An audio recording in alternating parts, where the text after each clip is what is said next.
सत्याचा आवाज, खोट्याला चोप देणार. आपण पाहत आहात जनशक्ती लाईव्ह न्यूज. निर्भीड बातम्या, निडर पत्रकारिता.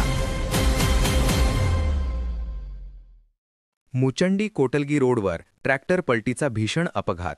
कर्नाटकातील 2 जणांचा मृत्यू, 1 जण गंभीर जखमी. पंचनामा अद्याप प्रलंबित.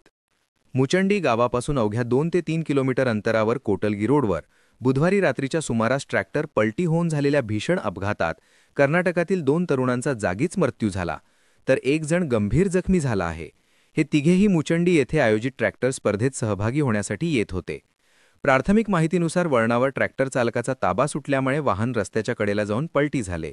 अपघातात दोघांचा जागीच मृत्यू झाला असून गंभीर जखमी तरुणाला तातडीने उपचारासाठी रुग्णालयात हलवण्यात आले आहे. घटना बुधवारी रात्री घडल्यामुळे अंधारात मदतकार्यास अडथळा आला. स्थानिक नागरिकांनी तत्काळ मदतीसाठी धाव घेतली. मात्र गुरुवार म्हणजे तारीख 9 सकाळपर्यंत देखील पोलिसांकडून अपघातस्थळी अधिकृत पंचनामा करण्यात आलेला नाही. या अपघातामुळे परिसरात हळहळ व्यक्त केली जात आहे. पोलिसांकडून या घटनेचा अधिक तपास सुरू असून मृतांची ओळख व अपघाताच्या नेमक्या कारणांची माहिती लवकरच उघड होण्याची शक्यता आहे. जनशक्ती लाईव्ह न्यूज चॅनलला लाईक करा, शेअर करा आणि सबस्क्राईब करा.